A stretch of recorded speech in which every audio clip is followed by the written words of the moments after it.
Ready? This is the panel of entrepreneur women, and we are going to be talking about female leadership in the age of MeToo.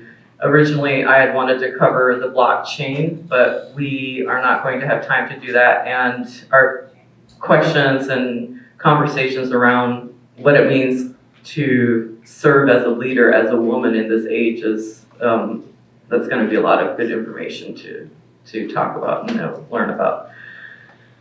I will start off by asking each of the women what their sentence is in one story, and we'll just do a sort of round table. You'll each introduce yourself in one sentence, and just we'll go from there. So Kim Gleason is a Navajo of the Navajo Nation as well. She and Brian know each other, and I'll let her introduce herself to you. Can everybody hear me?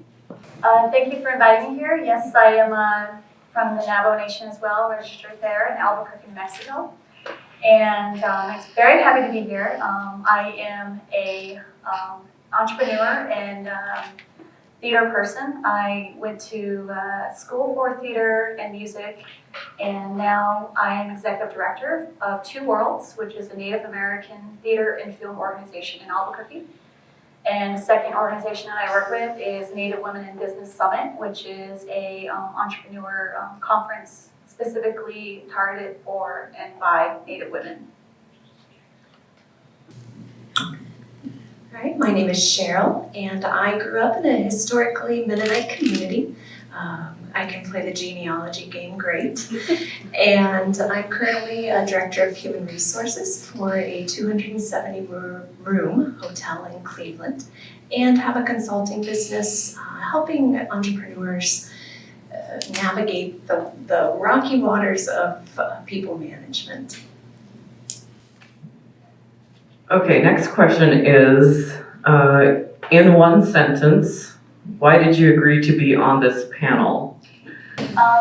I was invited by Torah. Thank you for letting me be here. She found me, I believe, through the Native Women in Business Summit website, and researched us a bit on the success that we've had this past year with selling out our conference for helping Native women pursue their careers in entrepreneurship and small business. And I basically was not sure exactly how I fit into this, but when I found out there was a movement with, it had a connection with MeToo, there was definitely some room to talk about that coming from my perspective as a Native woman producer in the industry. And so I thought it was really good to have an opportunity to share my experience being in the industry and having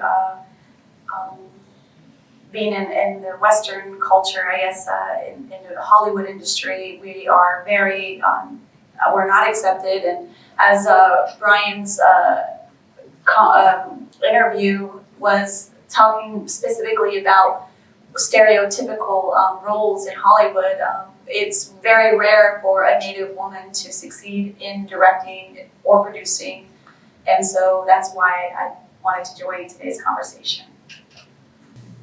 So, growing up in a historically Mennonite community, there are so many valuable, beautiful things. The history, the culture.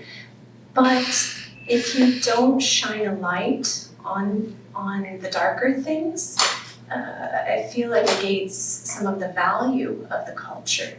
And so joining this is a way to help bring some light into those dark places. Okay, question number 3. Do women and girls hold leadership positions in your culture or religion of birth? And we'll start with Kim again. Yes, being a Navajo woman, we are coming from a matriarchal system where we are the caretakers of our family, and we start that very young, living on, providing for our family, taking care of the children, and helping feed and clothe our family. So we are true leaders of in our community as well as our own families traditionally. So yes, that does happen with the Navajo Nation. So I have a few follow-up questions. So who's in charge? Who makes and enforces the rules of, if it's a matriarchal society, does that mean the women make all the rules? No, we actually, the Navajo Nation has our own government system right now. So we have our own Navajo Nation president and vice president, and we have tribal leaders that guide the community on specific topics that need to be addressed in our nation. But in terms of leadership roles, we're starting to branch out more in the country. We have a wonderful woman, her name is Deb Holland.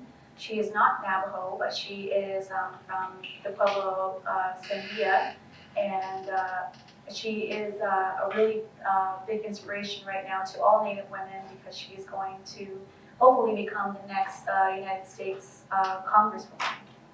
So in my community of birth, traditionally, women could teach a Sunday school class of women, but generally they're not going to hold a position of deacon, elder, pastor.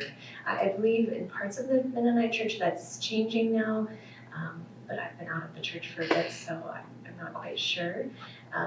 From a human resources perspective, we human resources itself has predominantly been a female-driven sort of position, but it's been fun to see more leaders, for instance, general managers and CEOs start to become women that 10 years ago even that wouldn't have happened.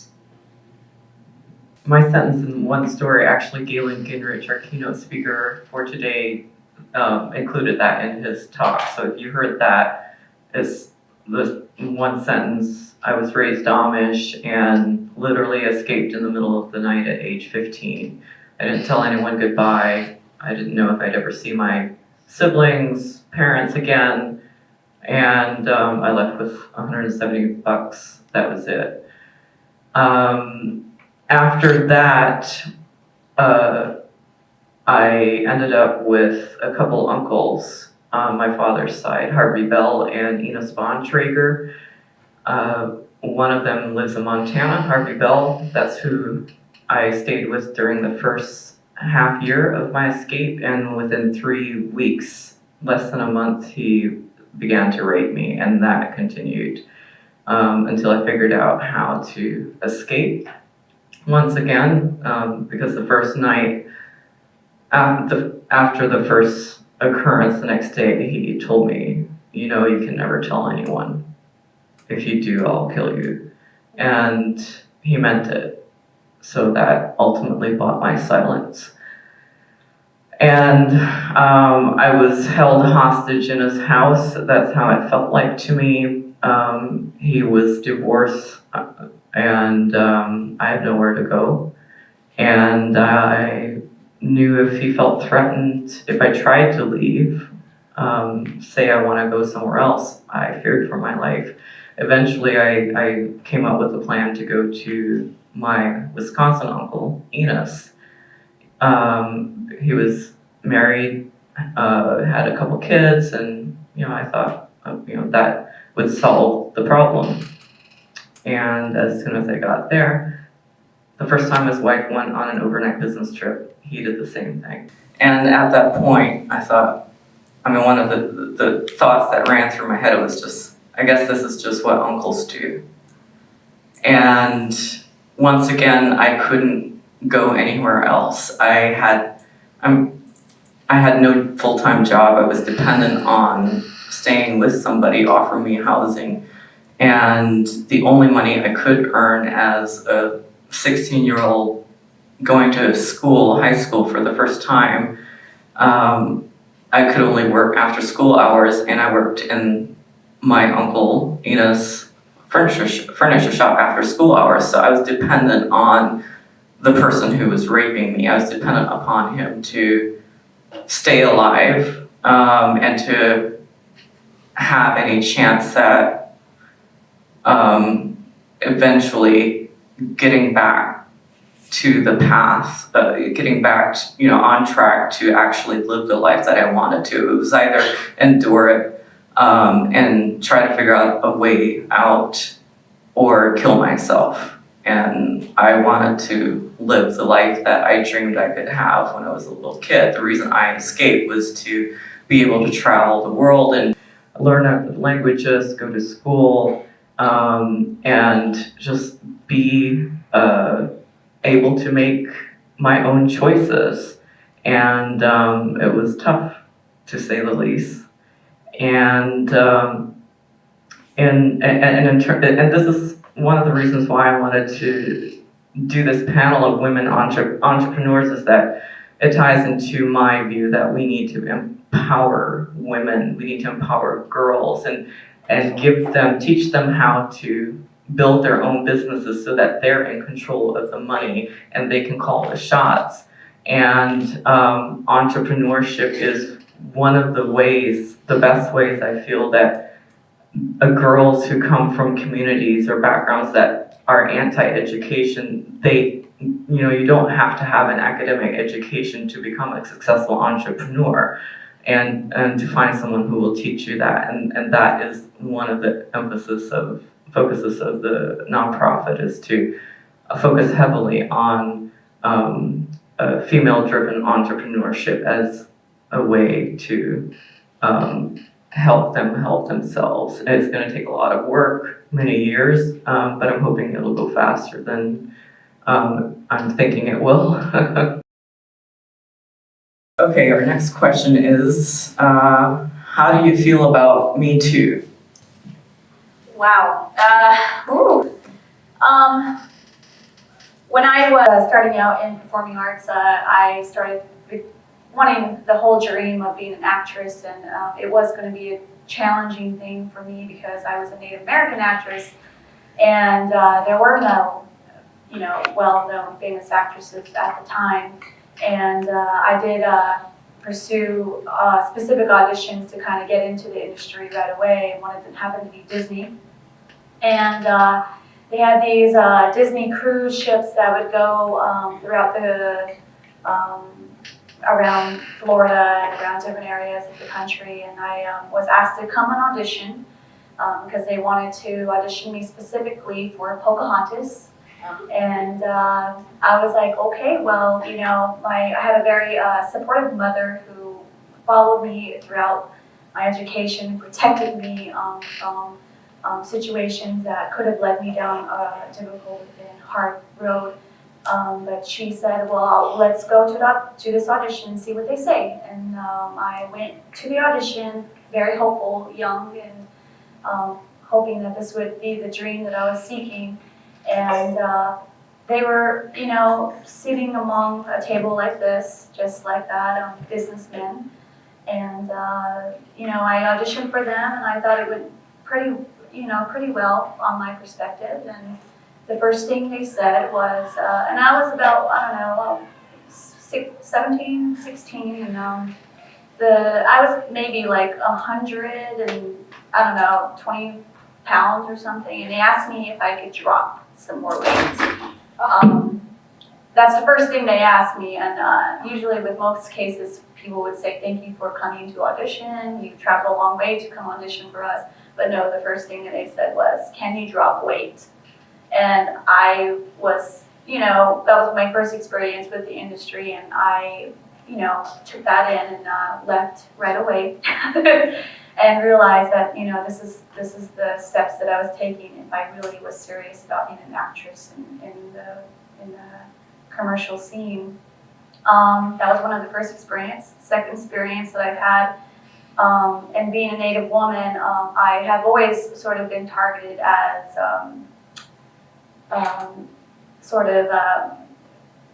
almost running into the wrong people who could have actually taken me and sexually abused me. But luckily, I've always had a bigger brother to watch out for me, or I've had a mother who was really protective, and that's something that we are teaching our kids now, is just to be more protective and aware of where we're sending our kids, especially if you're in the entertainment industry. We're really protective of that now. and our image. I guess the second time kind of hit home is when I was sort of basically going to another audition, and the producer wanted to be alone with me, and he didn't want my mother in the room, and he wanted a specific time slot for me, and I, very young, I didn't really think too much about it. I was like, oh, okay, yeah, let's do this, and he asked me to put a certain dress on, and just to take some pictures and see if I fit into that role. And I was very, unaware of what was going on. And I said, yes, of course. And put on a dress, which was a very, thin, tight dress that pretty much, showed my body figure. And he took pictures. And I said I just wanted to show my mom the dress, and walked out without telling him. And my mom saw it, and she was like, no, we're not doing this. And with those experiences, I really felt that, is this the kind of job that I want to do? I did go to college. I did graduate from the University of New Mexico back in 2005 with a theater and music degree. I'm very proud of that because in Albuquerque we have more diversity, and in fact non-natives or generally white people were the minority there in Albuquerque. And so I worked with a lot of wonderful people who have more openness into what's going on with the industry. Going forward, I became more included. I included myself more as a director and writer, and soon I started just becoming a producer. And I started running into a lot of different Native women and indigenous women, women of color, who would come to me and say, can you help me, train as an actress? They valued and trusted me because you can't get that same experience with someone else that's not Native or in general who is in the industry. I had an experience maybe in 2005 with a very good friend of mine, starting out with the organization that I work with now, True Worlds. And we were just, I was basically working on a project with this wonderful woman, another Navajo woman who was really inspired in going to film, and she was an actress, and we were sort of staying on the same lines of the same industry. She went away to Hawaii for her birthday trip, and I found out later that week, or I actually was speaking to her a couple days before everything happened, where I was teasing her, like, you come home, you go to Hawaii for your birthday, but you come home. And that was the last conversation. I was kind of giving her a hard time because I was in Albuquerque and she was in Hawaii. 2 days later, I found out she was raped and left completely naked on the beach of Honolulu. And it was all over the news, and the media came and found me and wanted an interview from me because we had connection with the organization. And it was really hard. That was the first experience I had with a very close friend of mine being murdered and left just like a piece of meat on the beach. And I took that in and just realized that, this shouldn't be happening to wonderful women who want to pursue their careers in film and theater.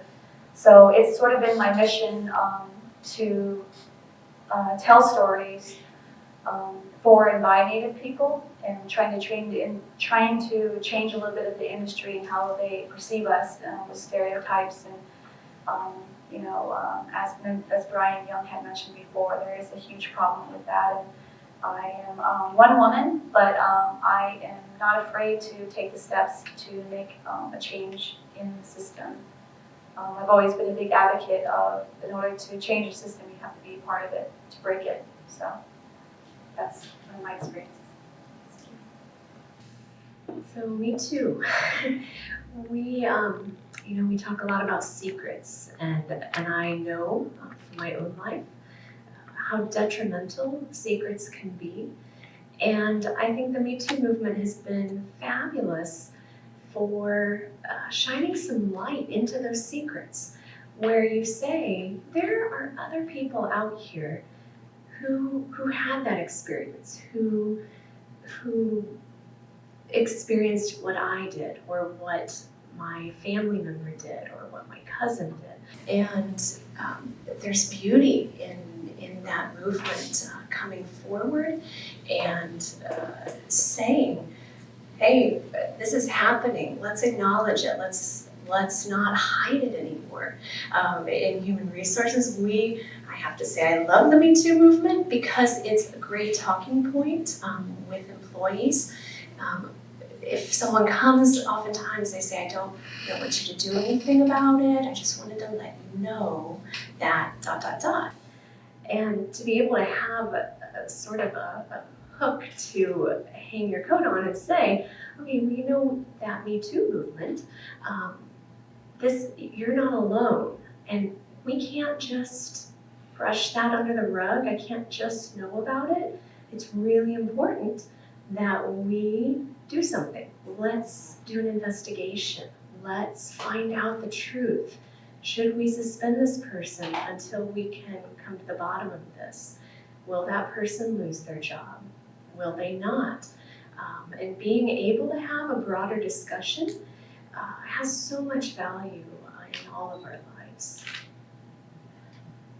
I have a follow-up in terms of HR. Is that, how is the industry in general responding? HR and the corporate world and all of that. I mean, you're awesome. You're like an amazing, HR person on the side of the survivors. But how many are there, statistically speaking? How is it being handled right now? So generally across the board, I'm a member of the Society of Human Resources. I have some certifications.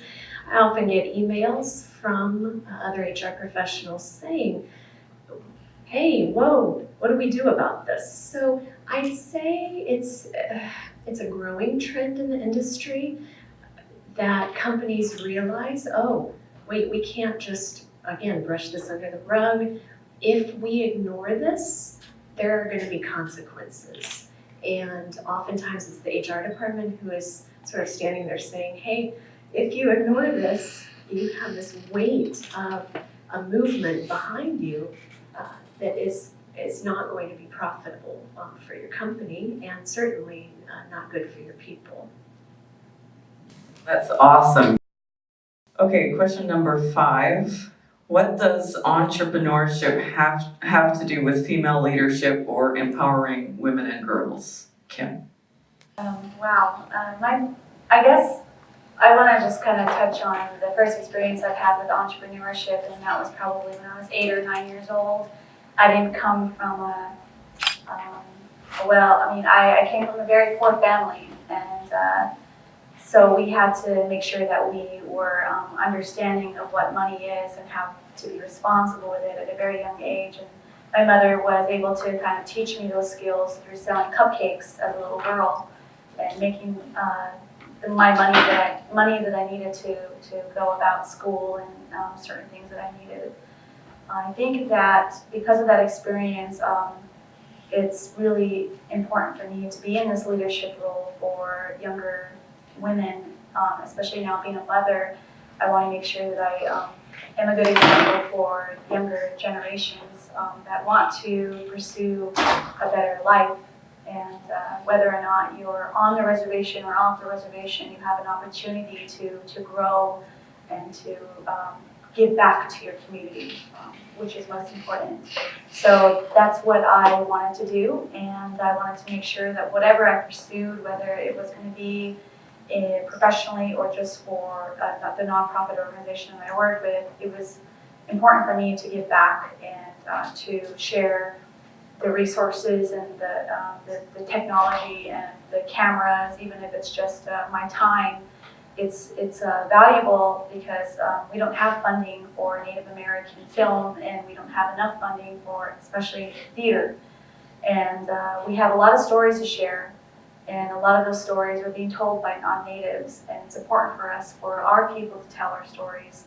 And there's so many different experiences that I try to make sure that I open the doors for younger generations who want to pursue their careers in film, television, or the performing arts in general. And I support the fact that I'm trying to work with other people who are just getting into their fields by letting them know that I used to be the little girl who thought I couldn't do it, that I've had so many doors closed against me saying you're just a little Indian girl with a funny dream and you're never going to make it. But here I am, and I'm glad that I can be opening the doors now for younger generations, both men and women. I will answer the question, the last question, which was, how do you feel about MeToo? So I believe MeToo took off in October of 2017. And just that same year, in the beginning of the year, I was wrapping up my memoir, An Amish Girl in Manhattan. And I knew that once I hit the publish button, I was going to get a lot of flack, as usual. I mean, again, this was before MeToo, and there was no awareness or no expectation that anyone was going to support me. We still had a culture of instantly victim blame and how dare you air dirty laundry and what a betrayal to your people, that kind of mentality, which we still have, but we also now have a movement of that is supporting, that is coming out and saying and pushing back. So the interesting thing is that I decided to, how I decided to solve the issue of, well, you're just an anomaly. That happened to you. You're the only Amish person who this has ever happened to. I mean, this is not, this is not a regular occurrence, and therefore it's not a problem inside the Amish. It only happened to you, maybe a couple other people, whatever. It was just going to get swept underneath the rug once again and delegitimized or invalidated as being an example of a very real problem within the Amish. So the reason I wrote my memoir, and I, for the first time, named my uncles publicly, was because despite the fear, despite still feeling that death threat at the moment of pressing that publish button, I mean, that fear of like, I'm gonna get killed if I press that button. And I did it anyway because I've been preparing myself through the memoir. I was going to do it no matter what, and I did it because I wanted other people to know, you have to watch out for these guys. That they are serial predators, and they will prey upon your children as well if you give them the opportunity. And I could not just let that go and not work through my fear of death in an effort to save another child. So back to as a response towards the flack I was going to receive, oh, that's just an anomaly. That's nobody else has the same story, not very many people. I came up with the idea to create a podcast that collects other Amish survivor stories. I didn't know if anyone even existed besides Mary Byler, who we heard from yesterday. And but so I expanded the net to include people from all walks of life. So even though my primary aim was to collect Amish survivor stories, I didn't want the belief then to be that, oh, well, that only happens in the Amish community, it doesn't happen anywhere else. So I wanted to have a podcast that demonstrates that it happens in all walks of life, societies, cultures, countries, everywhere. And one of the very surprising things that came out of that podcast was that finally, after 20 years post-escape, there were several Amish voices willing to go public. I was very surprised and of course very inspired by that. I was like, there's something happening, something is bubbling underneath the surface inside my heritage. And I got maybe so far, I don't know, less than a dozen, and I don't think there's even a dozen. I think maybe 5 or 8. But I know that people are listening and watching, and I'm hoping that it encourages people to start thinking, other survivors, to start thinking, oh, I do have support, and that here are others who have gone before me. And the whole idea was to try to release a new story every week. We haven't hit that goal, but the idea was that if a new story comes out every single week, there is no way that society in general can continue to deny that sexual assault is a problem. Like, you cannot sweep that underneath the rug. This all launched in February of 2017. By October of 2017, MeToo had taken off. And I just find that very interesting. Okay, Brian is telling me, are we 20 minutes. We have 20 minutes left. So yes, we're going to take questions. We're not going to go to the last one, and we'll open it up. Who has questions?